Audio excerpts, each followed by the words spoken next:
મંગલમ ભગવાન વીરો મંગલમ ગૌતમ પ્રભુ મંગલમ શૂલિભદ્રાદ્યાથ જૈનો ધર્મોસ્તુ મંગલમ.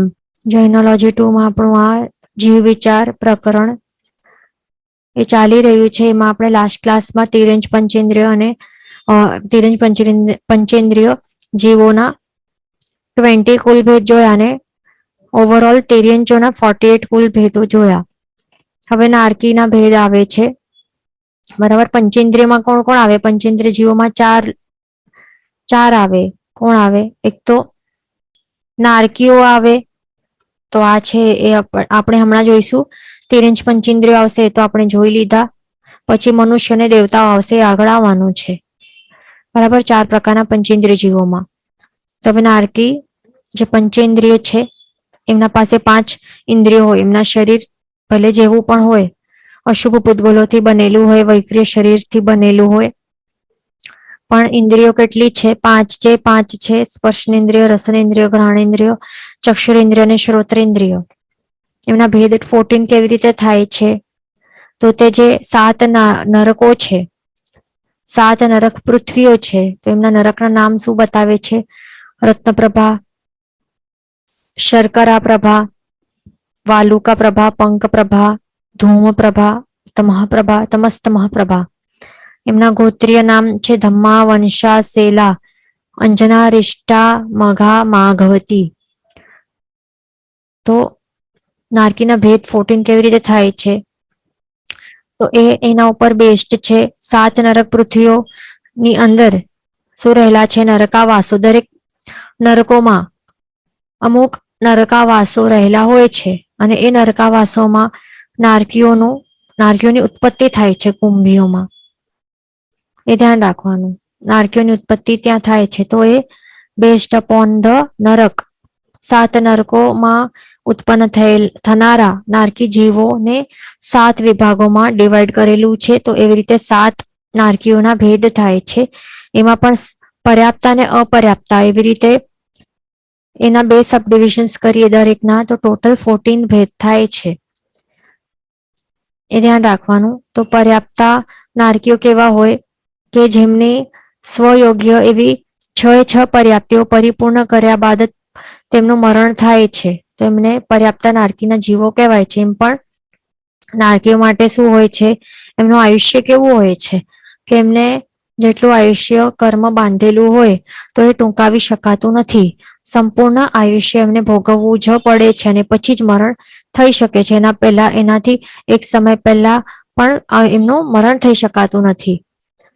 એ ધ્યાન રાખવાનું. તો પછી અપર્યાપ્તા થઈ જ કેવી રીતે શકે? એ ભેદ જ નહીં આવે. પણ કેવી રીતે છે આ? કઈ અપેક્ષાએ છે અપર્યાપ્તાનું ભેદ નારકી જીવો માટે?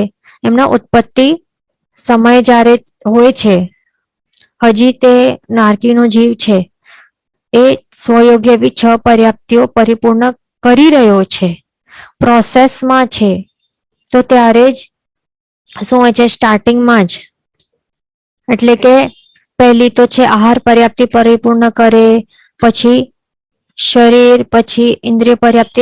એવી રીતે એ જે 6 પર્યાપ્તિઓ છે એ ક્રમસર પરિપૂર્ણ કરતો જાય છે.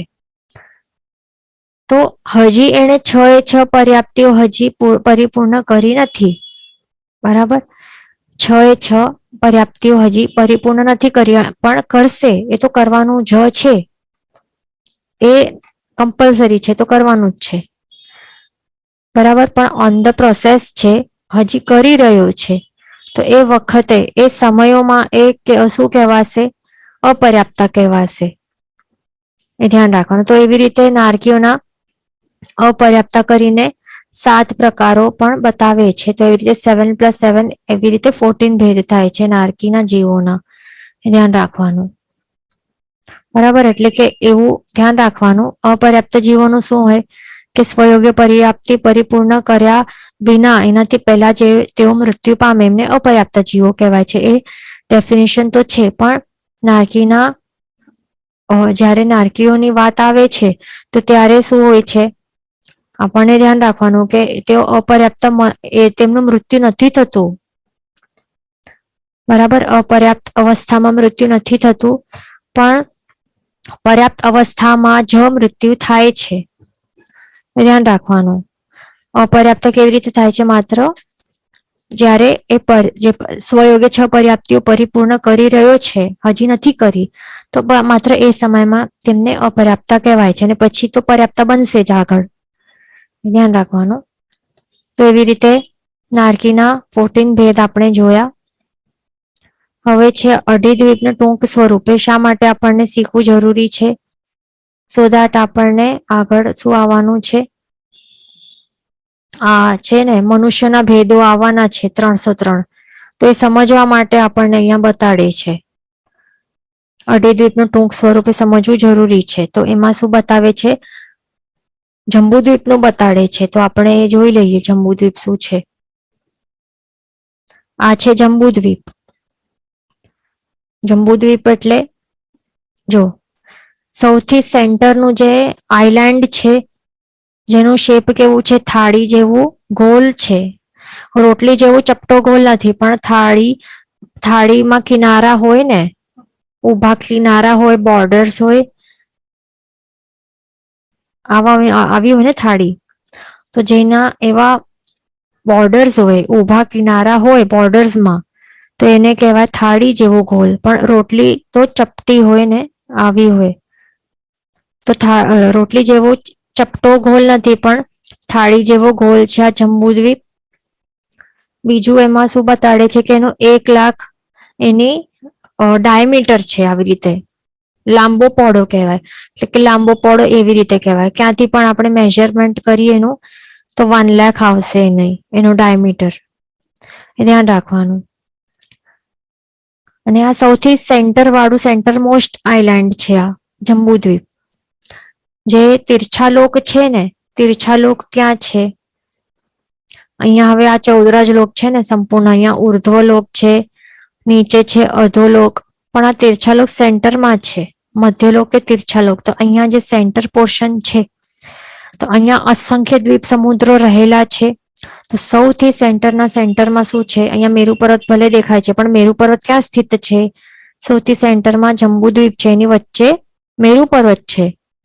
પછી બહાર શું આવશે? સમુદ્ર આવશે. પછી દ્વીપ આવશે. પછી સમુદ્ર, પછી દ્વીપ, સમુદ્ર, દ્વીપ, આવી રીતે અસંખ્ય છે. તો સૌથી સેન્ટરમાં જે અહીંયા દ્વીપ આવી રહેલો છે, તો એની વાત આપણી ચાલી છે. એને કહેવાય છે જંબુદ્વીપ. દ્વીપ શા માટે? કારણ કે it is surrounded by ocean, એટલા માટે એને દ્વીપ કહેવાય છે. તો એની બહાર શું છે? ચારે તરફ લવણ સમુદ્ર છે. લવણ સમુદ્ર એ નમકીન છે ટેસ્ટમાં, એટલા માટે, એટલે કે સોલ્ટ છે એની અંદર, એના કારણે એનું નામ પણ એવું જ છે, લવણ સમુદ્ર. પછી એની બહાર શું છે? એની બહાર છે ધાતકી ખંડ. તો અહીંયા છે સૌથી સેન્ટરમાં આપણે અહીંયા જોયું શું છે? આ છે જંબુદ્વીપ, બરાબર. એની બહાર છે અહીંયા લવણ સમુદ્ર. પછી એની બહાર અહીંયા જે રિંગ શેપ, બંગલી જેવું, જે રિંગ શેપ જેવું છે આ, તો એને શું કહેવાય છે? આ છે ધાતકી ખંડ, બરાબર. એ ધ્યાન રાખવાનું. શું છે ધાતકી ખંડ? અહીંયા પિંકમાં આપણે બતાડીએ છીએ. આટલું પોર્શન છે ને, એને કહેવાય છે ધાતકી ખંડ. પછી ગ્રીનમાં અહીંયા છે ને, આ છે કાલોદધી સમુદ્ર. એની બહાર કાલોદધી સમુદ્રની બહાર છે પુષ્કરાર્ધ દ્વીપ. અહીંયા ધ્યાન રાખવાનું. અને પુષ્કરાર્ધ દ્વીપની બહાર અહીંયા ફરતે શું છે? માનુષોત્તર પર્વત છે. અહીંયા ધ્યાન રાખવાનું. તો માનુષોત્તર પર્વતની અંદરનું, એટલે માનુષોત્તર પર્વતને લેવાનું નથી, આપણને કન્સિડર નથી કરવાનું, પણ પુષ્કરાર્ધ દ્વીપ નું જે આ બોર્ડર છે, ત્યાંથી કરીને અંદરનું આખો પોર્શન, આટલો પોર્શન જે કેટલું છે? જેનું શું કહેવાય? ડાયમીટર કેટલું છે? 45 lakhs છે. 45 lakhs યોજન છે. તો એ કહેવાય છે મનુષ્ય લોક અથવા તો અઢીદ્વીપ. 2.5 દ્વીપ એટલે અઢીદ્વીપ. તો અઢીદ્વીપને અઢીદ્વીપ શા માટે કહેવાય? કારણ કે એમાં અઢીદ્વીપો છે. અઢીદ્વીપોમાં કોણ કોણ છે? તો જંબુદ્વીપ સૌથી સેન્ટરમાં, પછી જંબુદ્વીપ પહેલું છે, પછી એની બહાર તો લવણ સમુદ્ર છે, તો સમુદ્ર નથી ગણવાનું. અઢી દ્વીપમાં દ્વીપો આવશે, બરાબર. તો લવણ સમુદ્ર નથી ગણતા, પણ એની બહાર છે ધાતકી ખંડ દ્વીપ, તો એનો પણ એક ગણવાનું આપણને. એની બહાર ફરતો છે કાલોદધી સમુદ્ર, એ પણ નથી ગણવાનું. એના બહાર શું આવે છે? પુષ્કરાર્ધ દ્વીપ, તો એનું આપણને હાફ આપણે ગણીએ છીએ, એટલા માટે 0.5 અથવા તો હાફ ગણી કહેવાય. તો આ દ્વીપ છે ને એનું રિયલ નેમ છે પુષ્કરવર દ્વીપ છે. પણ પુષ્કરવર દ્વીપ આખો આપણે કાઉન્ટ નથી કરતા, મનુષ્ય લોકો આખો પુષ્કરવર દ્વીપ નથી ગણાતો, પણ પુષ્કરવર દ્વીપ નું હાફ પોર્શન છે, ઇન્ટરનલ હાફ પોર્શન છે, એને જ આપણે કાઉન્ટ કરી રહ્યા છે. એ જ મનુષ્ય લોકમાં આવે છે, એટલા માટે એનું નામ આપણે એવી રીતે શાસ્ત્રકાર ભગવંતો કહે છે પુષ્કરાર્ધ, એટલે હાફ. પુષ્કરવર દ્વીપનું હાફ એટલે પુષ્કરાર્ધ દ્વીપ. તો એને 0.5 ગણવાનું. તો ટોટલ કરીએ 1 + 1 2 + હાફ એટલે 2.5. તો એને કહેવાય છે અઢી દ્વીપ અથવા તો મનુષ્ય લોક કહી શકાય છે. એ ટોટલ એનું કેટલું છે? ડાયમીટર છે 45 લાખ યોજન. તો 45 લાખ યોજન જ્યારે આપણે કહીએ કે આટલું ટોટલ ડાયમીટર છે, તો ત્યારે સમજી લેવાનું કે ઓબ્વિયસલી સમુદ્રોને પણ ગણવામાં આવેલું છે, બરાબર. તો એમાં એ નહીં સમજવાનું, ભલે અઢી દ્વીપ એવી રીતે નામ ભલે છે મનુષ્ય લોકને, તો એનું એ મિનિંગ નથી કે સમુદ્રને ગણવા એટલે સમુદ્રનું જે પોર્શન આવે છે, બે સમુદ્રો કયા છે? એક તો છે લવણ સમુદ્ર અને બીજું છે કાલોદધી સમુદ્ર. તો આ બધા બંને સમુદ્રોને મનુષ્ય લોકમાં ગણવા કે નહીં ગણવાના, એવો ક્વેશ્ચન આવે. પણ એ ગણવા જરૂરી છે. આ પણ મનુષ્ય લોકમાં જ આવે, ભલે નામ અઢી દ્વીપ છે, પણ એની વચ્ચે રહેલા બે સમુદ્રો પણ મનુષ્ય લોક જ કહેવાય છે, કારણ કે અહીંયા મનુષ્યનું જન્મ અને મરણ થઈ શકે છે, શક્ય છે, એટલા માટે. અને ત્યાંથી પણ મોક્ષ ગમન પોસિબલ છે. ત્યાંથી પણ ઘણા અનંતા જીવો મોક્ષની અવસ્થાને પ્રાપ્ત કરી ચૂક્યા છે, આ બે સમુદ્રોની ત્યાંથી. ધ્યાન રાખવાનું. ઓકે, આટલું આપણે સમજી લીધું. હવે આ જે સંપૂર્ણ આ જંબુદ્વીપ છે, જે અઢી દ્વીપ છે, એમાં ટોટલ કેટલા શું આવે છે કર્મભૂમિઓ ને અકર્મભૂમિઓ, તો તે આપણે સમજી લઈએ. ફર્સ્ટ ઓફ ઓલ કર્મભૂમિ એટલે શું? ત્યાં બુકમાં બતાડેલું છે, અહીંયા આપણે દેખાય છે શું છે કર્મભૂમિ. હા, કેટલી બતાડી છે અહીંયા કર્મભૂમિ ને અકર્મભૂમિ શું બતાડી છે?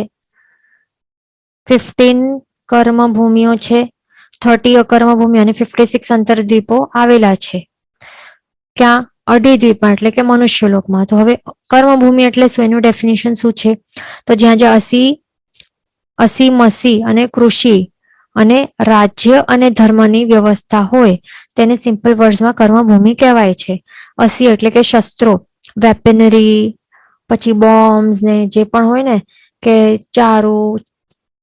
ચાકુ, છરી, તલવાર, એ બધું હોય ને, એ બધું શસ્ત્રમાં આવે. પછી મશીન, ફેક્ટરીના મશીન્સ પણ આવે ને, એ પણ એક ઇન્દ્રજીવો માટે શસ્ત્રરૂપ છે. એ બધું શસ્ત્રોમાં આવી જાય.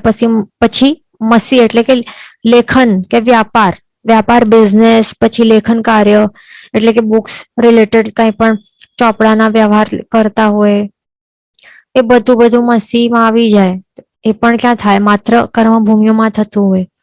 કૃષિ એટલે કે ખેતી, ફાર્મિંગ, એટલે જ્યાં ઓટોમેટિકલી પછી બધું શું થાય એવી રીતે, એટલે કૃષિ કરવી પડે, ખેતી ફાર્મિંગ બધું કરવું પડે કે જેનાથી પછી જે જમવા યોગ્ય કે ખાવા યોગ્ય પલ્સીસ ગ્રેન્સ વગેરે ગ્રો થઈ શકે.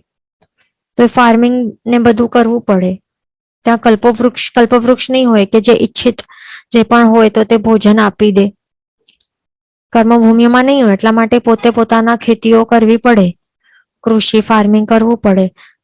પછી રાજ્ય વ્યવસ્થા હોય, તો રાજ્ય વ્યવસ્થા એટલે કે એક ડિસિપ્લિન કે એક એવું ફોલો થતું હોય ને કે જ્યાં એક પર્સન રૂલ કરે, એની અંદર એની નીચે આખો જે રાજ્ય હોય, રાજ્યનું જે પ્રજા હોય, તો એનું બધું મેનેજમેન્ટ, એનું પ્રોટેક્શન, એનું બધું એક એવી રીતે તેઓ ટેક્સ પણ લગાડે કે જેનાથી તેઓ ફેસિલિટીઝ આપી શકે, બરાબર, એના પ્રોટેક્શન માટે, ડિફેન્સ વર્ક માટે, એ બધું હોય તો એને રાજ્ય વ્યવસ્થા કહેવાય. તો એ બધું ક્યાં થતું હોય? માત્ર કર્મભૂમિઓમાં. અકર્મભૂમિમાં એવું કાંઈ નહીં હોય. ટોટલી શું હોય? ડેમોક્રેટિક હોય. કોઈ પણ રાજા નહીં હોય, ઓટોક્રેટિક નહીં હોય, બરાબર. પછી કે ડિક્ટેટરશીપ કે ઓટોક્રેટિક કંઈ નહીં હોય. પછી છે ધર્મની વ્યવસ્થા. તો આ પણ માત્ર કર્મભૂમિઓમાં જ એ વર્તતું હોય. ધર્મની વ્યવસ્થા ક્યાં થઈ શકે? જ્યાં પણ ધર્મ તીર્થ જ્યાં સ્થાપિત હોય તો ત્યાં જ થઈ શકે ને. તો ધર્મ તીર્થ ની સ્થાપના જ્યાં થયેલી હોય ત્યાં જ ધર્મની વ્યવસ્થા હોઈ શકે, બરાબર. તો ધર્મતીર્થ ક્યાં હોય? જ્યાં ધર્મતીર્થ કોઈએ સ્થાપના કરેલી હોય ત્યાં જ હોય ને ધર્મતીર્થ. તો ધર્મતીર્થની સ્થાપના કરનારા કોણ હોય? તો તે માત્ર ને માત્ર કોણ હોય? તીર્થંકર ભગવંત જ હોય ને. તેઓ જ ધર્મતીર્થની સ્થાપના કરે કેવલ જ્ઞાન પ્રગટ થયા બાદ. તો એનું મિનિંગ એ થાય છે કે જ્યાં તીર્થંકર ભગવંત હોય ત્યાં જ ધર્મતીર્થ હોય, ધર્મતીર્થ હોય ત્યાં જ ધર્મની વ્યવસ્થા હોય, અને તે બધું માત્ર કર્મભૂમિઓમાં થાય. એટલે કે અકર્મભૂમિમાં ન તો તીર્થંકર ભગવંતોનું જન્મ થાય, ન ત્યાં ધર્મતીર્થની સ્થાપના થાય, તો પછી ધર્મ વ્યવસ્થા પણ નહીં હોય ને. એ ધ્યાન રાખવાનું, બરાબર. એટલે કે જે કહી શકાય કે 4 પ્રકારના ધર્મો છે, દાન, શીલ, તપ, ભાવ, એ પણ નહીં થાય ઓબ્વિયસલી. સર્વવીરતી, દેશવીરતી, એ બંને પ્રકારના જે ધર્મો છે, સર્વવીરતી ધર્મ, દેશવીરતી ધર્મ. એટલે કે શું? પહેલા તો 2 પ્રકારના ધર્મ કયા છે? સર્વવીરતી એટલે કે પાપથી સંપૂર્ણપણે અટકવું, અને દેશવીરતી એટલે કે શું? અંશથી પાપોથી અટકવું. એટલે કે આ બંને 2 પ્રકારના ધર્મ છે. તો એ ધર્મ વ્યવસ્થા ક્યાં હોય? આવી કર્મભૂમિઓમાં જ આ પોસિબલ થઈ શકે.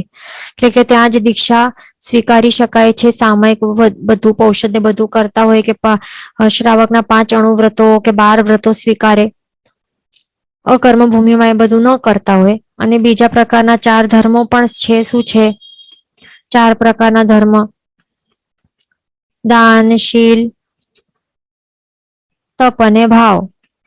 તો આ 4 પ્રકારના ધર્મ પણ માત્ર કર્મભૂમિઓમાં રહેલા જે લોકો હોય તે જ કરતા હોય. કેમ? કારણ કે પ્રભુએ આ 4 પ્રકારના ધર્મ બતાડ્યા છે. પ્રભુ જ નહીં બતાડે, ત્યાં પ્રભુ જ નહીં હોય. અકર્મભૂમિમાં ધર્મ બતાડનારા જ નહીં હોય કે શું ધર્મ છે, કયા પ્રકારના ધર્મ કરવાના હોય, સાધુ ધર્મ શું છે, શ્રાવક ધર્મ શું છે. તો પછી અકર્મભૂમિમાં તો કોઈ કરે જ નહીં ને. એટલે કર્મભૂમિમાં જ આ 4 પ્રકારના ધર્મો જે પ્રભુએ બતાડ્યા છે તો તે થતું હોય છે. અકર્મભૂમિમાં આ બધું દાનશીલ તપ ભાવ નહીં કરતા હોય, તપસ્યા અને કંઈ નહીં કરે, શીલ વ્રત નહીં પાડે, ભાવ ધર્મ નહીં હોય, દાન ધર્મ કંઈ નહીં હોય. એ ધ્યાન રાખવાનું. આટલું આપણે સમજી લીધું કે 15 કર્મભૂમિઓ શું છે, અને અહીંયા છે 30 અકર્મભૂમિ, જ્યાં ધર્મ, કર્મ, રાજાદીની વ્યવસ્થા ન હોય, અર્થાત યુગલિકપણાનો વ્યવહાર હોય, તેને અકર્મભૂમિ કહેવાય. એટલે ધર્મ તો આપણે જોઈ લીધું કે આ તીર્થંકરનું જન્મ નહીં હોય તો ધર્મતીર્થની સ્થાપના પણ નહીં થયેલી હોય, બરાબર. આ 2 સર્વવીરતી, દેશવીરતી ધર્મ નહીં હોય, દાનશીલ તપભાવ કાંઈ નહીં થતું હોય, ધર્મો નહીં હોય. પછી કર્મ પણ નહીં હોય. કર્મ એટલે કે આ અસીમસી કૃષિ, આ 3 પ્રકારના કર્મો છે. એટલે શસ્ત્ર પણ બનાવતા નહીં હોય કોઈ પણ પ્રકારના, કે લેખન વ્યાપાર કાંઈ નહીં થતું હોય, ફાર્મિંગ નહીં કરતા હોય. ફાર્મિંગ નહીં કરતા તો ખાતા શું હોય? તો ત્યાં યુગલિકો હોય ને. તો યુગલિકો જ્યાં, એટલે અકર્મભૂમિમાં શું હોય? 10 પ્રકારના દેવ અધિષ્ઠિત કલ્પવૃક્ષો રહેલા હોય ત્યાં. તો એ બધું આપણે જેનોલોજી પાર્ટ 1 માં આપણે આ બધું આવ્યું હતું, એના વિશે 10 પ્રકારના દેવ અધિષ્ઠિત કલ્પવૃક્ષો તો ત્યાં રહેલા હોય. જે પણ પંચેન્દ્રિય તિર્યંચ અને આ પંચેન્દ્રિય યુગલિકો છે, મનુષ્યો છે, તો એમની બધી ઈચ્છાઓ જે હોય છે તો તે બધી પૂરી કરતા હોય છે, બરાબર. તો હવે બધું ખાવાનું બધું રેડીમેડ મળતું હોય, તો ખાવા માટે જે પણ મશીનરી હોય, શસ્ત્રો હોય, તો તે બનાવવાની જરૂર પણ નથી, ન તો ખેતી કરવાની જરૂર છે. એટલે ખેતી કરે પછી મશીનરી વર્ક થી જે પણ આગળ બનાવે, પ્રોસેસિંગ કરે, કઈ જરૂર જ નહીં હોય. બિઝનેસીસ પણ થતા ન હોય, કારણ કે બિઝનેસીસ શા માટે કરવું પડે છે આપણને કર્મભૂમિમાં? બધું પૈસા શા માટે કમાવા? ખાવા માટે જ હોય ને. ખાવા માટે, પછી કપડા, મકાન, એના માટે જ બિઝનેસીસ કરતા હોઈએ છીએ ને આપણે. પણ ત્યાં બધા કલ્પવૃક્ષો મકાન પણ આપી દે રેડીમેડ, પછી કપડાં પણ આપે, ખાવાનું આપે, તો પછી મસીને લેખન વ્યાપારની પણ જરૂર નથી. મસી કૃષિ ક્યાં પણ બિલકુલ પણ વર્તતો નહીં હોય. તો આવી જગ્યાને અકર્મભૂમિ કહેવાય. માત્ર ત્યાં શું હોય? યુગલિકો જ રહેતા હોય. અને યુગલિકો જે હોય તો એમનો નિયમા શું હોય? તેઓ મૃત્યુ પામીને અવશ્ય દેવલોકમાં જેમની ઉત્પત્તિ થતી હોય. એટલે બધા 30 અકર્મભૂમિઓ છે વિચારો તો. તેઓ દરેક જે પણ યુગલિકો ત્યાં જન્મ પામે બધાના બધા જ દેવ બને, મૃત્યુ બાદ દેવો બને. બરાબર, દેવગતિમાં ઉત્પત્તિ થાય છે, એ ધ્યાન રાખવાનું. તો હવે આટલું આપણે સમજી લીધું શું છે. હવે અહીંયા આગળ શું આવે છે કે હવે જંબુદ્વીપ છે, ધાત્રીખંડ છે અને પુષ્કરાર્ધ દ્વીપ છે. તો એમાં આ કર્મભૂમિઓ કેટલી આવે છે? તે છે 15 કર્મભૂમિઓ. તો કર્મભૂમિઓના અહીંયા નામ આપેલા છે. જંબુદ્વીપમાં શું છે? 3 કર્મભૂમિઓ છે. કઈ 3 છે? ભરત ક્ષેત્ર, ઐરવત ક્ષેત્ર અને મહાવેદી ક્ષેત્ર. આ 3 ક્ષેત્રો છે જંબુદ્વીપમાં. તો તેમને શું કહેવાય છે? કર્મભૂમિ કહેવાય છે. તો એવી રીતે પણ ક્વેશ્ચન કેવી રીતે પણ આવી શકશે, એટલા માટે આપણને એકદમ યાદ રહેવું જરૂરી છે. પછી ધાત્રી ખંડમાં કેટલા છે? 6 છે. 6 કર્મભૂમિઓ છે. કેવી રીતે? ભરત ક્ષેત્ર બે ભરત ક્ષેત્ર છે ત્યાં ધાત્રી ખંડમાં. ઐરવત ક્ષેત્રો 2 છે, મહાવેદી ક્ષેત્રો પણ 2 છે. એટલે ટોટલ 6 કર્મભૂમિઓ છે ધાતકી ખંડમાં. પુષ્કરાર્ધ દ્વીપ એમાં કેટલા છે? એમાં પણ 6 કર્મભૂમિઓ છે. 2 ભરત, 2 ઐરવત અને 2 મહાવેદી ક્ષેત્ર. એટલે ટોટલ મળીને 6 કર્મભૂમિઓ છે. તો એવી રીતે ટોટલ કેલ્ક્યુલેટ કરીએ. 6 + 6 12 + 3 15. તો કેટલા થયા? 15 કર્મભૂમિઓ એવી રીતે થઈ. ધ્યાન રાખવાનું. હવે આવી રીતે આપણે જોયું કે કેટલા બધા ભરત ક્ષેત્રો છે. તો ટોટલ ભરત ક્ષેત્રો પણ કેટલા છે? જો ભરત ક્ષેત્રો કેટલા છે? જંબુદ્વીપમાં 1 છે. એટલે કે અઢી દ્વીપમાં કેટલા ભરત ક્ષેત્રો છે? એવી રીતે આપણને ક્વેશ્ચન આવે તો ભરત ક્ષેત્ર કેટલા છે? 1 + 2 + 2 એટલે કે ટોટલ 5 ભરત ક્ષેત્ર છે. ઐરવત ક્ષેત્રો કેટલા છે મનુષ્યલોકમાં? 5. મહાવેદી ક્ષેત્રો કેટલા છે ટોટલ? તો તે છે 5. 5 મહાવેદી, 5 ભરત અને 5 ઐરવત ક્ષેત્રો. એટલે કે ટોટલ મળીને કેટલા થાય છે? 15 થાય છે. આ 15 કર્મભૂમિઓ કહેવાય છે, એ ધ્યાન રાખવાનું. અહીંયા ક્વેશ્ચન છે કે યુગલિક તિર્યંચો પણ દેવલોકમાં જાય. તો જે પંચેન્દ્રિય યુગલિક તિર્યંચો છે તેઓ પણ મૃત્યુ પામીને દેવલોકમાં જાય છે, ધ્યાન રાખવાનું. એ પણ નિયમા છે એમનું પણ. તો આપણે આ જોઈ લીધું. હવે છે અકર્મભૂમિઓનું. 30 અકર્મભૂમિ કેવી રીતે થાય છે? અને 1 મિનિટ આપણે આ ફોટો પણ પહેલા જોઈ લઈએ કર્મભૂમિઓનું. નહીં તો લાસ્ટમાં જોઈ લઈશું. પહેલા 30 અકર્મભૂમિ કેવી રીતે થાય છે? તો જંબુદ્વીપમાં કેટલી અકર્મભૂમિઓ છે? તો હિમવંત ક્ષેત્ર 1 છે, હિરણ્યવંત 1, હરિવર ક્ષેત્ર, રમ્ય ક્ષેત્ર, દેવકુરુ ક્ષેત્ર, ઉત્તર કુરુક્ષેત્ર. ટોટલ મળીને 6 અકર્મભૂમિ છે. પછી ધાતકી ખંડ દ્વીપમાં કેટલા અકર્મભૂમિઓ છે? તો દરેક 2 ક્ષેત્રો. 2 હિમવંત છે, 2 હિરણ્યવંત, 2 હરિવર્ષ, 2 રમ્યક, 2 દેવકુરુ, 2 ઉત્તર કુરુ. એટલે ટોટલ મળીને કેટલા થાય છે? 12 અકર્મભૂમિઓ છે ધાતકી ખંડમાં. પછી પુષ્કરાર્ધ દ્વીપમાં, અહીંયા મિસ્ટેક નહીં કરવાની, ક્યારે પણ પુષ્કર વર લખશો તો રોંગ થઈ જશે, એકદમ રોંગ થઈ જશે.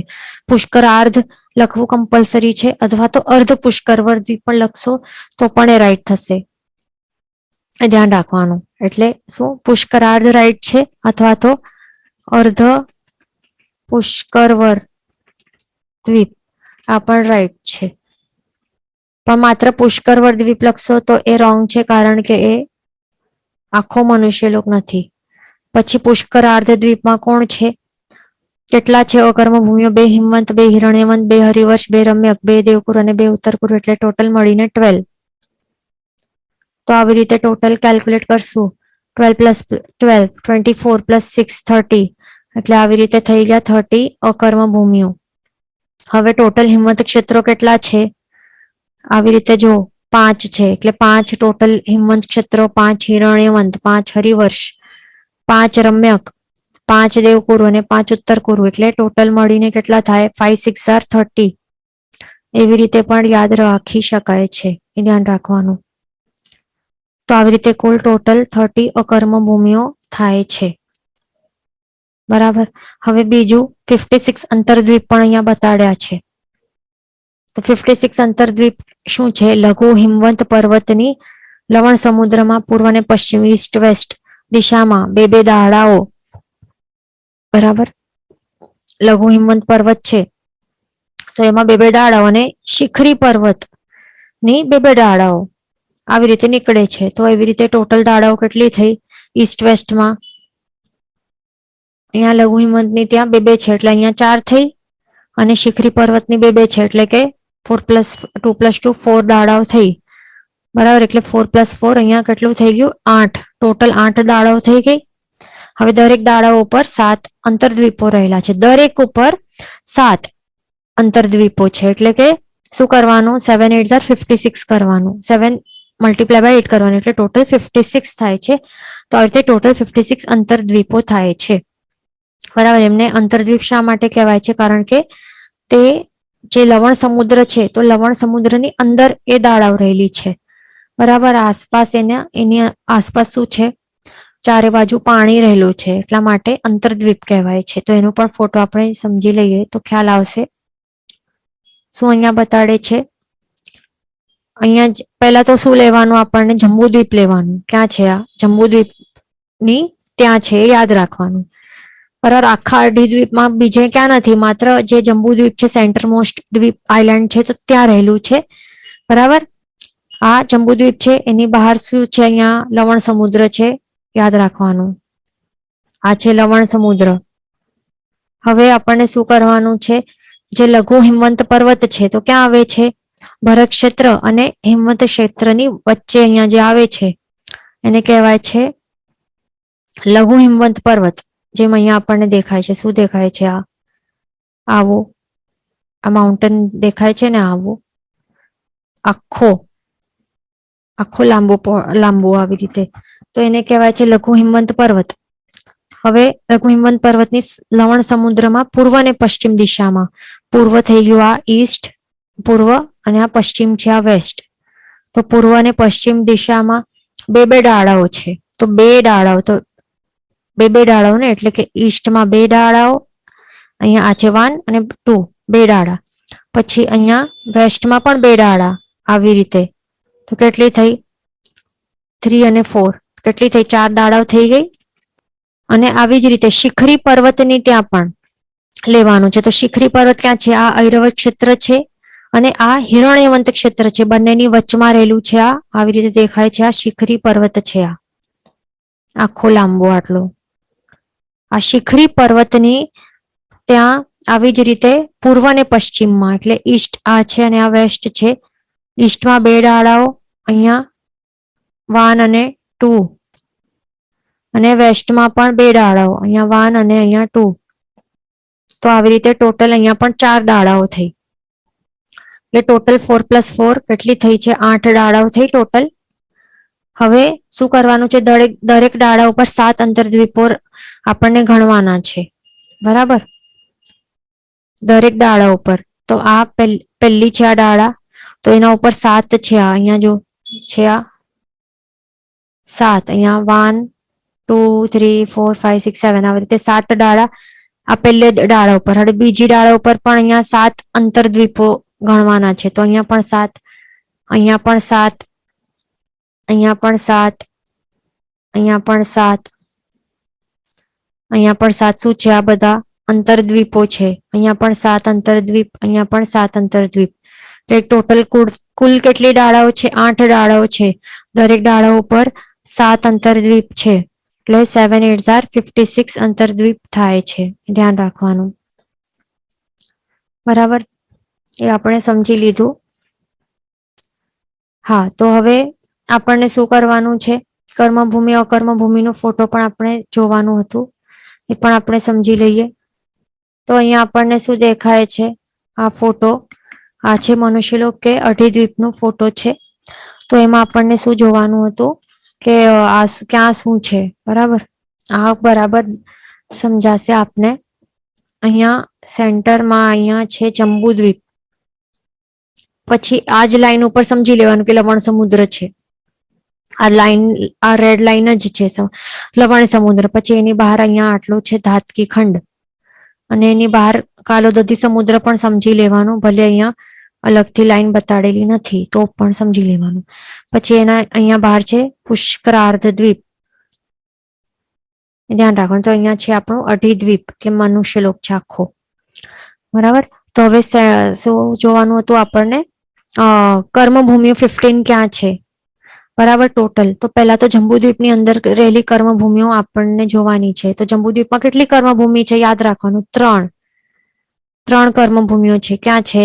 આ છે ભરત ક્ષેત્ર, પછી આ છે મહાવિદ્ય ક્ષેત્ર, અને આ છે ઐરવત ક્ષેત્ર. આ 3 છે કર્મભૂમિઓ.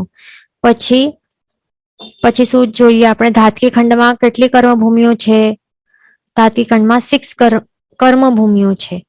તો આ બહારનું ધાતકી ખંડમાં આપણને જોવાનું છે. બે છે ને ભરત, 2 ભરત, 2 ઐરવત અને 2 મહાવિદેહ. તો આવી રીતે 6 કર્મભૂમિઓ જોઈ લીધી. હવે પુષ્કરાર્ધ દ્વીપમાં પણ 6 કર્મભૂમિઓ છે ટોટલ. તો તે ક્યાં છે? અહીંયા છે 2 ભરત, 2 ઐરવત, પછી 2 અહીંયા મહાવિદેહ ક્ષેત્રો, બરાબર. આટલું ઈઝી છે. એટલે ટોટલ 15 કર્મભૂમિઓ ક્યાં છે તે આપણે જોઈ લીધી અઢીદ્વીપમાં. હવે આપણે અકર્મભૂમિ આપણને જોવાની છે, ક્યાં છે અકર્મભૂમિઓ? ક્યાં ક્યાં છે? તો સૌથી પહેલા જંબુદ્વીપમાં કેટલી છે અકર્મભૂમિઓ? જંબુદ્વીપમાં 6 છે ને. તો 6 અકર્મભૂમિઓ ક્યાં છે? 6. તો પહેલી તો છે હિમવંત ક્ષેત્ર, પછી હરિવર્ષ ક્ષેત્ર, દેવકુરુ ક્ષેત્ર, ઉત્તર કુરુ ક્ષેત્ર, રમ્યક ક્ષેત્ર, પછી હિરણ્યવંત ક્ષેત્ર. તો આ થઈ 6 જંબુદ્વીપમાં. પછી ધાતકી ખંડમાં કેટલી છે? 12 છે અકર્મભૂમિઓ. તો બંનેની ડબલ ડબલ. જો અહીંયા 2 હિમવંત ક્ષેત્ર, અરે સોરી, 2 હિમવંત ક્ષેત્ર, 2 હરિવર્ષ, 2 દેવકુરુ, 2 ઉત્તર કુરુ, 2 રમ્યક ક્ષેત્ર, 2 હિરણ્યવંત ક્ષેત્ર. ટોટલ 12 થઈ ગઈ ધાતકી ખંડ દ્વીપમાં. પછી છે પુષ્કરાર્ધ દ્વીપમાં પણ 12 છે ટોટલ, તે પણ અહીંયા છે. 2 હિમવંત, 2 હરિવર્ષ, 2 દેવકુરુ, 2 ઉત્તર કુરુ, 2 રમ્યક ક્ષેત્ર, 2 હિરણ્યવંત ક્ષેત્ર. તો આવી રીતે આખી આટલા 12 અકર્મભૂમિઓ છે. ટોટલ મળીને 30 થાય છે, એ ધ્યાન રાખવાનું, બરાબર. હવે અને બીજો 56 અંતરદ્વીપ તો ક્યાંથી ક્યાં થાય છે એ પણ આપણે જોઈ લીધું. યાદ રાખવાનું કે અહીંયા ક્યાં થાય છે? એક તો અહીંયા હોય છે લવણ સમુદ્રની ત્યાં, અને બીજા અહીંયા હોય છે, એ પણ યાદ રાખવાનું. તો અહીંયા આ પોર્શન આપને પ્રોપરલી દેખાય છે. સમુદ્ર સહિત અહીંયા ડ્રોઈંગ બતાડેલું છે આખા અઢીદ્વીપનું. આટલો પોર્શન છે જંબુદ્વીપ. પછી આ સફેદમાં છે લવણ સમુદ્ર, એના બહાર છે ધાતકી ખંડ દ્વીપ, એના બહાર છે કાલોદધી સમુદ્ર, અને એની બહાર આટલો છે શું છે? અહીંયા રિંગના અંદરનું લેવાનું અર્ધપુષ્કર દ્વીપ, અને પછી અહીંયા બહાર માનસોત્તર પર્વત છે, એ નથી કાઉન્ટ કરવાનું. તો અહીંયા આ છે અઢીદ્વીપ, એ ધ્યાન રાખવાનું. આપણે આ સમજી લીધું. હવે નેક્સ્ટ આપણને આ સમજીને શું સમજવાનું છે? મનુષ્યોના 303 ભેદ ક્યાં કેવી રીતે થાય છે? આ બુકમાં શું છે? અહીંયા મનુષ્યના 303 ભેદ આપણને જોવાનું છે. અહીંયા આપણે પંચેન્દ્ર જીવો જોઈ રહ્યા છે ને. તો આપણે શું જોયું? આપણે 13 પંચેન્દ્રિયોના 48 ભેદ જોયા, અરે 13 પંચેન્દ્રિયોના 20 ભેદ જોયા, સોરી. પછી દેવતાઓ, અરે નારકીના 14 ભેદ જોયા. હવે મનુષ્યના 303 ભેદ કેવી રીતે થાય છે? તો જો અહીંયા 15 કર્મભૂમિઓના મનુષ્ય, એટલે આ ક્ષેત્ર વાઇઝ આપણને કાઉન્ટ કરવાના છે મનુષ્યના ભેદ. એમ તો મનુષ્ય બધા સરખા જ હોય ને, બરાબર. પંચેન્દ્રિય મનુષ્ય બધા સરખા છે, પણ ક્ષેત્ર વાઇઝ આપણે અહીંયા ડિફરન્શિએટ કરી રહ્યા છીએ. તો 15 કર્મભૂમિમાં જન્મ થનારા મનુષ્યોને કર્મભૂમિ જ મનુષ્ય કહેવાય છે અને તે કેટલા છે 15 કર્મભૂમિના 15 કર્મભૂમિના મનુષ્યો. પછી 30 અકર્મભૂમિના મનુષ્ય એટલે કે ત્યાં જન્મ લેનારા મનુષ્યો કોણ હોય? યુગલિકો હોય ને, બરાબર. એટલે આ યુગલિકોનું લેવાનું છે.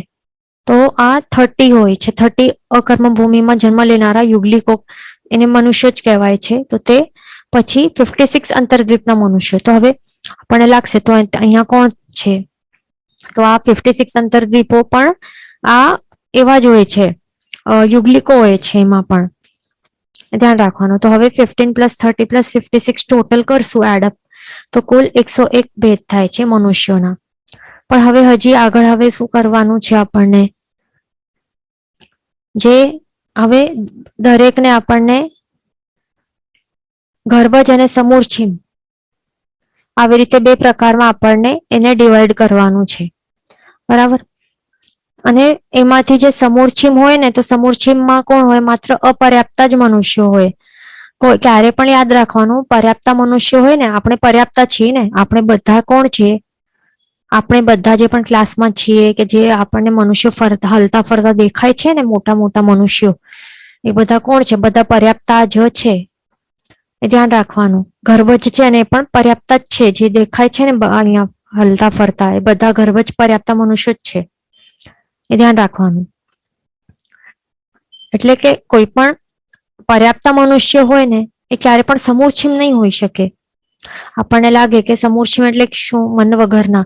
તો જે પણ કોઈક એવા હોય ને એવા થોડાક લાગતા હોય કે મેન્ટલી ડિસ્ટર્બ્ડ પર્સન્સ હોય, મેન્ટલી ચેલેન્જડ પીપલ હોય, તો આપણને લાગે તો શું તે સમૂર્છિમ છે? એમના પાસે મન નથી, કઈ એ સમજી વિચારી શકતા નથી, કાંઈ પણ કરે છે, તો એ સમૂર્છિમ નહીં કહેવાય, બરાબર. ધ્યાન રાખવાનું. એમનું કઈ જ્ઞાનાવર્ણ્ય કર્મોનું ભારે આવ્યું હશે ઉદય, એટલા માટે એમનું તે જે છે તેવી સિચ્યુએશન છે એમના કરેલા કર્મોના કારણે. પણ એ તો ગર્ભજ પર્યાપ્ત જ છે, ધ્યાન રાખવાનું. સમૂર્છિમ મનુષ્ય હોય ને તો એ અહીંયા આગળ આવવાનું છે. જો સમૂર્છિમ મનુષ્યનું બધું એ આપણે સમજી લઈએ શું છે સમૂર્છિમ મનુષ્યો, તો આપણને ખ્યાલ આવશે, બરાબર. પેલા તો સમજી લો કે ગર્ભજ પર્યાપ્ત મનુષ્યો એટલે મનુષ્યો કેવા હોય? પર્યાપ્ત અપર્યાપ્ત, ગર્ભજ અને સમૂર્છિમ. તો ગર્ભજના હજી બે પ્રકાર, પર્યાપ્ત અને અપર્યાપ્ત મનુષ્ય. તો એવી રીતે 101 101, બરાબર. 101 101 કેવી રીતે થાય છે? જેમ આપણે અહીંયા ક્ષેત્ર પ્રમાણે જોયું એવી જ રીતે, બરાબર. એટલે કે આ દરેક ક્ષેત્રમાં જે પણ ગર્ભજ અવસ્થામાં એટલે કે જેનું ગર્ભજ જન્મ થાય છે એમાં પણ પર્યાપ્ત અને અપર્યાપ્ત એટલે 101 અને 101 આવી રીતે આવી ગયું ક્ષેત્ર પ્રમાણે. પછી આ જ ક્ષેત્રમાં ઉત્પન્ન થનારા એવા સમૂર્છિમ અપર્યાપ્ત મનુષ્યો, તેમનું પણ 101 ભેદ થાય છે. ટોટલ મળીને 303 મનુષ્યોના ભેદ થાય છે. એ ધ્યાન રાખવાનું. પહેલા આપણે સમૂર્છિમ અને ગર્ભજ સમજી લઈએ, પછી અપર્યાપ્ત અપર્યાપ્ત પણ સમજી લેશું કેવી રીતે શું છે. તો હવે સમૂર્છિમ મનુષ્યો એટલે કે શું અને ગર્ભજ મનુષ્ય એટલે કે શું? તો ગર્ભજ મનુષ્ય એટલે કે જેમનું પણ ગર્ભની માં, જે માતાની ગર્ભ હોય ને, ગર્ભ આ શબ્દ એટલે કે શું? અંદરનો ભાગ. તો ક્યાંનું અંદરનું? જે શરીરના અંદરનું પેટનો ભાગ છે, તો ત્યાં જેમની ઉત્પત્તિ થાય છે એટલે કે ત્યાં આત્મા આવે છે. જેમ કે આવી રીતે સમજો કે આવી રીતે છે માતા, બરાબર. અને એનો જે ગર્ભનો ભાગ છે એટલે કે શરીરના અંદરના ભાગમાં જ્યાં હવે શું થાય છે? એક કોઈક અહીંયા એટલે એનું બાળક અહીંયા ઉત્પન્ન થવાનું છે, બરાબર. તો એ બાળકનું શું હોય છે કે એના પહેલા પૂર્વભાવ હશે, કોઈક એક વાંદરો હશે, બરાબર. વાંદરો હશે અને પછી અહીંયા મૃત્યુ પામ્યો અને વાંદરાનું શરીર ને ત્યાગીને પછી એનો આત્મા અહીંયા આવશે, બરાબર. ટ્રાવેલ કરીને આત્મા આવશે અને પછી આવીને શું થશે? આ શરીર તો ત્યાગી દીધું, પણ કાર્બન અને તેજસ શરીર, આ બે શરીર તો હશે જ સાથે. તો તે એ બે શરીરો સહિત આત્મા અહીંયા આવે છે, બરાબર. ઉત્પત્તિ યોગ્ય યોની સર્કમસ્ટાન્સીસ એને મળે છે, બરાબર. અહીંયા ગર્ભની અંદર અને પછી આહાર પર્યાપ્તિ પૂરી કરશે, એક એક કરીને પર્યાપ્તિઓ પૂરી કરશે. આહાર પર્યાપ્તિ, પછી શરીર પર્યાપ્તિ, પછી 5 ઇન્દ્રિય પર્યાપ્તિઓ, પછી કરશે શ્વાસોશ્વાસ પર્યાપ્તિ પૂરી કરશે, પછી ભાષા પર્યાપ્તિ પૂરી કરશે અને છેલ્લી એવી મન પર્યાપ્તિ પણ પૂરી કરશે. બરાબર. તો આવી રીતે જે 6 પર્યાપ્તિઓ છે, જે સ્વયોગ્ય આવી 6 પર્યાપ્તિઓ આવી રીતે ક્રમશર પૂરી કરશે, પરિપૂર્ણ કરશે. એટલે કે આત્મા આવશે અને પછી પોતાનું પોતે જ આહાર ગ્રહણ કરીને પછી શરીર બનાવશે, 5 ઇન્દ્રિયો બનાવશે, એમાં શ્વાસોશ્વાસ પર્યાપ્તિ પૂરી કરશે, ભાષા પર્યાપ્તિ પૂરી કરશે અને મન પર્યાપ્તિ પૂરી કરશે. તો આવી રીતે જે પણ કરનારા અને પછી 6 પર્યાપ્તિઓ પરિપૂર્ણ કર્યા બાદ જ જેમનું મૃત્યુ થાય એમને કહેવાય છે ગર્ભજ પર્યાપ્તા મનુષ્યો. બરાબર. એમનું ગર્ભમાં આવી રીતે પછી અમુક સમય સુધી તેઓ આ ગર્ભમાં રહીને અહીંયા પોષણ પામીને પછી અમુક મહિનાઓ બાદ, અમુક દિવસો બાદ એમનો જન્મ થાય છે. તો આવા છે ગર્ભજ પર્યાપ્તા મનુષ્યો. પછી ગર્ભજ અપર્યાપ્ત મનુષ્યો એટલે કે શું? તો જેઓ ગર્ભમાં જેમની ઉત્પત્તિ થાય, જેમ કે આ વાંદરાનું જે આવું જે જન્મ છે, ભવ છે, પૂરો કર્યો, આ શરીર આ આત્માએ ત્યાગીને પછી જ્યાં પણ ક્ષેત્રમાં રહેલી જે પણ માતા બનવાની હશે એ જીવની, તો એના ગર્ભની અંદર આવે છે આત્મા. પછી આત્મા આવશે અને પછી શું કરી શકશે? આહાર પર્યાપ્તિ પરિપૂર્ણ કરશે, શરીર પર્યાપ્તિ પરિપૂર્ણ કરશે, પછી ઇન્દ્રિય પર્યાપ્તિ પરિપૂર્ણ કરશે અને પછી શું થશે? એનું મૃત્યુ. એટલે આખો સ્વયોગ્ય એવી 6 પર્યાપ્તિઓ પરિપૂર્ણ કરી નહીં શકશે, એના પહેલા જ એનું મૃત્યુ થઈ જશે. અંતર મુહૂર્તમાં, કેટલા? એક જ અંતર મુહૂર્તમાં એનું જે આયુષ્ય છે પૂરું થઈ જશે અને જ્યાં જેટલું આ શરીર અને 5 ઇન્દ્રિયો બનાવ્યા હતા તે એટલું એવું જે શરીર અહીંયા બનાવ્યું હશે. બરાબર. તો તે શરીર ત્યાગીને પછી ત્યાંથી એનો આત્મા નીકળી જશે. એટલે અહીંયા માત્ર શરીર રહી જશે, 5 ઇન્દ્રિય વાળો શરીર રહી જશે અને પછી એનો આત્મા નીકળી જશે અને પછી સમજો કે કોઈક હવે એને શું બનવાનું હશે, કંઈક વનસ્પતિ કાંઈક કે કંઈક બનવાનું હશે તો ત્યાં એ બની જશે. કંઈક ત્યાં જંગલ હશે તો ત્યાં જંગલમાં ત્યાં પછી એનો આત્મા આવી જશે અને પછી જે પણ એની સ્વયોગ્ય પર્યાપ્તિ હશે એકેન્દ્રિય જીવોની, તો ત્યાં એ પરિપૂર્ણ કરીને પછી ઝાડ બની જશે કે જે પણ હશે તે. તો એવા હોય ગર્ભજ અપર્યાપ્તા મનુષ્યો. એટલે કે ગર્ભમાં ભલે ઉત્પત્તિ થાય છે પણ અપર્યાપ્તા છે, એટલા માટે સ્વયોગ્ય એવી 6 પર્યાપ્તિઓ પરિપૂર્ણ નહીં કરી શકે, એના પહેલા જ એનું મૃત્યુ થઈ જાય છે. એવા હોય છે ગર્ભજ અપર્યાપ્તા મનુષ્યો. પછી સમૂર્છિમ અપર્યાપ્તા મનુષ્યો. તો પહેલા તો સમૂર્છિમ. હવે શું? સમૂર્છિમ મનુષ્યો કેવા હોય છે? એ તો મન વગરના હોય છે. તો હવે એમની ઉત્પત્તિ ક્યાં થાય છે અને શું દેખાય આપણને? તો નહીં દેખાય. બરાબર. તો એમની ઉત્પત્તિ ક્યારે, કેવી રીતે, કેવા સંયોગોમાં થાય? તો સમૂર્છિમ મનુષ્યો એટલે કે સમજી લેવાનું ગર્ભમાં એમની ઉત્પત્તિ નહીં થાય, એટલે કે માતા પિતાના સંયોગની જરૂર ન હોય, ગર્ભમાં પણ ઉત્પત્તિ નહીં થાય. તો ક્યાં કેવી રીતે થાય? તો જે ગર્ભજ મનુષ્ય હોય તો એમના જે પણ અશુચિઓ હોય ને, અલગ અલગ પ્રકારની અશુચિઓ, મળ હોય, મૂત્ર હોય, શ્લેષ્મ હોય, એટલે કે જે આ હોય નાકમાંથી નીકળતો જે હોય કફ કે જે પણ, પછી થૂંક હોય, મેલ હોય, પરુ હોય, પસ, લોહી હોય, વીર્ય હોય વગેરે, એવા એ પણ એ બધી અશુચિઓ. પછી નગર ખાડ એટલે કે ગટર. તો ગટરમાં શું હોય? બધી મનુષ્યોની અશુચિઓ રહેલી હોય ને, બધી અલગ અલગ મનુષ્યની ઘણી બધી અશુચિઓ રહેલી હોય. પછી મૃતદેહના ક્લેવર, એ પણ કોના? જે ગર્ભજ મનુષ્યોના જે મૃતદેહ હોય, એટલે કે અહીંયા ડેડ બોડી પડેલી હોય અને પછી શું થાય? એની અંદર જે પણ અશુચિઓ રહેલી આખો જે ક્લેવર છે એ આખો અશુચિમય રૂપ જ થઈ જાય, અશુચિમય થઈ જાય. બરાબર. એની અંદર પણ એમની ઉત્પત્તિ થાય. બરાબર. અને શું કહેવાય છે કે જે પણ આજે શું કહેવાય અશુચિઓ છે, અલગ અલગ પ્રકારની અશુચિઓ અને આ મૃતદેહના ક્લેવરો, તો આ બધા જ્યારે પણ જે ગર્ભજ મનુષ્યોના શરીરમાંથી જ્યારે છૂટો થાય ત્યારથી કરીને શું થાય, બે ઘડી એટલે કે એક અંતર્મુહૂર્ત એ પસાર થાય અને કે તરત જ સમૂર્છિ મનુષ્યની ઉત્પત્તિ થઈ જાય છે. એકદમ યાદ રાખવાનું. એટલા માટે શું કહે છે, કહેતા હોય છે શાસ્ત્રકાર ભગવંતો, ગુરુ ભગવંતો કે જે પણ આ કોઈ પણ અશુચિઓ જે પણ આપણા શરીરમાંથી નીકળે બધી અશુચિ જ કહેવાય છે. કાંઈ પણ એક સારી વસ્તુ આપણા શરીરમાંથી નીકળતી નથી. એક પણ સારી વસ્તુ છે નથી, છે ને, છે જ નહીં. જે પણ છે નીકળે છે બધું જ અશુચિ છે અને તે બધું આપણને ત્યાગ કરવું હોય તો એ એવી રીતે ત્યાગ કરવાનું કે એક અંતર્મુહૂર્ત પહેલા જ, બે ઘડી પહેલા જ, 48 મિનિટ્સ ની એક સમય ઓછીથી પહેલા જ એ સુકાઈ જવું કમ્પલસરી છે. જો સુકાય નહીં તો પછી શું થાય, એની અંદર જ રહેલો હોય અને તરત જ સમૂર્છિ મનુષ્યની ત્યાં ઉત્પત્તિ થઈ જ જાય છે. બરાબર. એટલા માટે બધાનું ત્યાગ કરવાનું, નિર્જીવ સ્થાનમાં ત્યાગ કરવાનું, બધું મળમૂત્ર, લોહી, પરુ, થૂક જે પણ હોય છે તે, અને સુકાઈ જવું કમ્પલસરી છે. એટલા જ માટે જ્યારે પણ આપણે ભોજન શાળાઓમાં જઈએ તો ત્યારે ત્યાં લખેલું હોય ને, શું લખેલું હોય, થાળી ધોઈને પીવાની અને સુકાવી દેવાની, એઠું મૂકતા નહીં. એ બધું વાંચ્યું હશે ને તો એ શા માટે છે, આપણે ટોર્ચર કરવા માટે નથી. બરાબર.